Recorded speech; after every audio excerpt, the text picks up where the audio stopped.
Saturday, the 2nd of September. We are pretty much September, October, November. We are 1 month away from entering into Q4 of 2023. And if you're anything like me, you'll probably try to stack as many sats as possible in a frenzy through adding value to companies, individuals, however you can spend your time. Because I do believe that energy is constantly being devalued, is being mispriced, as we see that it is getting harder for people to manage and juggle paying for rent, eating, not having to use any type of credit, and also having a savings for the future and any type of wealth to pass on to their future legacy. So this is why I believe that energy must be repriced correctly to make up for the time that was stolen from people, because now they have to work extra these days. They have to work more than the normal allotted hours that past generations had to work in order to barely even, or not even in most cases, still not keep up with the cost of living. And so therefore I think saving and storing that energy in Bitcoin helps to reprice that. Now a lot of people may question, and first of all, if you are stacking sats, do it responsibly.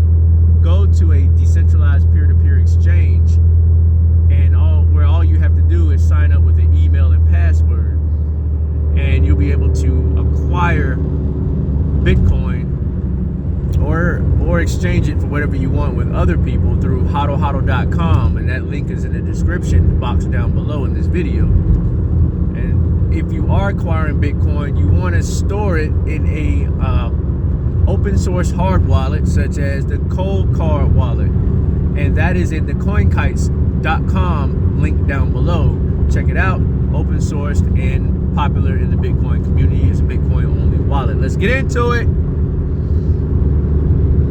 So I think what I'm trying to convey in this video more so is why I think Bitcoin is something that people should understand is not so much of a trade. I guess you could say it's a trade, but it's more so I always talk about timing the market versus time in the market.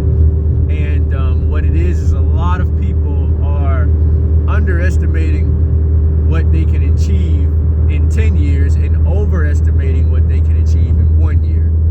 So if you caught that, then you caught that. What I'm saying is that there's people who will look to other assets. They'll gamble, buy, pray, and hold on other digital coins, tokens, expecting, because they feel that there may not be as much opportunity in acquiring what they can in Bitcoin. And to an extent, I agree. It really depends on the benefit of you acquiring Bitcoin. I think definitely relates to what you're currently doing in the real world, or how you're faring in the real world when it comes to converting your energy into monetary energy, converting your work energy into monetary energy, right? Working for dollars, working for something that you can acquire. So if you're doing that, if you have went to school, if you have spent time learning a skill or a trade, and you're out here doing that for monetary energy, and you realize that you're saving less than you ought to be, or you're having to tap credit cards or any type of credit to make ends meet, then I think, and if you have children, or if you plan on children, I think that this is why Bitcoin is a great savings technology, savings tool, right? That's that type of security that you would need, because the security on that network is very sound. And you know, it's one of those. It's one of those things where when you understand how the network works and how much energy is into mining and how the hash rate is at all-time highs, then you can pretty much wrap your head around the fact that it's going to be something that can likely stick around past our lifetimes. I mean, the people who are watching this, you guys who are watching this now, past our lifetime. So it is not a guarantee. It is actually cannot easily be said about other blockchains. I think this is understood. And so I think a lot of people say there may not be a lot of opportunity in Bitcoin, but I think for some individuals it won't be a lot of opportunity if they're not actually productive, working, providing services and products. They're out there giving their energy to acquire dollars or fiat or some type of monetary energy to convert it to. That's the tool of Bitcoin. Bitcoin is a tool. It's not even much a speculation anymore. It is a tool to convert that monetary energy that you're out there using into something scarce and desirable. That's also a savings technology, and that preserves that energy, not allowing that energy to be dissipated, right? To be lost, stolen. And you're gonna look drained. You're gonna look tired, and your future generations will be in poverty. As the way that the traditional financial world is working is not meant for anyone to be able to save what they deserve, to get what they deserve for their work. All right, it was time to cut that heat off because it's getting a little toasty. So, if for some people, I still would say that everybody should, maybe think about getting what they can in sats to secure for the long term. So then it becomes a long-term game, because I think people really believe they don't have enough time. Time is not their friend. And so that's why I said timing the market versus time in the market. Underestimating what you can do in 10 years versus overestimating what you do in 1 year. Some people believe in 1 year, they expect, like, they're not going to touch Bitcoin because they feel like in 1 year they're not going to become wealthy or things like that. And wealth is created over time. And so what people do now is they jump into the shitcoins, and in hopes that there'll be some type of pump that can move that smaller market cap. And my question to you, if you believe that, is okay, maybe. But I'll say this: if you believe that the regulatory landscape of the U.S. will not disrupt your plans of your shitcoin thriving or anything like that, then why the market is not, why has the market started to move in a downward trajectory when BlackRock ETF has been pushed off? If it's a global thing, then why is the UK or the Europe's crypto regulation and spot ETFs, why isn't that moving the market? Why is the US the hub? Because US is the financial hub. The US dollar is the strongest currency.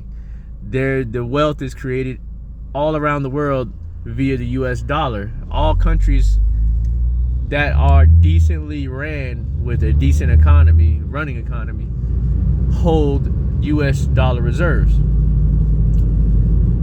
All right, so this is why when BlackRock's spot ETF is pushed back, we notice that it's the pricing. We notice that the price of the entire cryptocurrency market has went down. I raise a question also: why is it that there's only a Bitcoin spot ETF? Why isn't there a Ethereum spot ETF that BlackRock is pushing for? It's something you should ask yourself if you're ever questioning how valuable and how scarce Bitcoin really is, because it is very scarce. It's only 21 million, and they're buying like crazy, and all the wealthy people are buying like crazy. And Like, shout out to British HODL. When they buy this, most of this Bitcoin is not going to get back on the market probably ever again. It's going to be held and passed down, as the wealthy have done the same with real estate. Beachfront properties and New York City properties and LA properties, these are being held and passed down. Okay, I remember in New York when I was working in banking about 5 years ago, and I would help Jewish real estate owners who owned the actual building that my bank was renting the space in. They would come in, and these were old buildings, but he owned many of them. And this was passed down, likely in my opinion, but these are buildings you just don't move off the market quickly. These are things you get in and you buy them because they're scarce. There's only but so much space in the small island of Manhattan. What was Manhattan in during the days when Native Americans inhabited it. Manhattan is small, so the amount of real estate there is, or the space there, is near finite. The Bitcoin network is, in my opinion, more valuable than a lot of different geographical locations that aren't being tilled for any type of food or type of working. Like, if the land can't be worked really, but there's buildings sitting on top, the Bitcoin network, in my opinion, is probably a better piece of land, metaphorically, because of the use case that it solves as being a decentralized, immutable network, right? And a secure network, right? And so on top of that network, you got only 21 million to be a open, decentralized network. Only 21 million, as the same as New York, only probably about, so many so many companies. Forgive me, it's early, I haven't had coffee, but so many buildings can sit on top of that island. All right, we're well past 10 minutes. I'm already at the farmer's market. I appreciate y'all's time. I hope you've been productive, and I'll catch y'all later.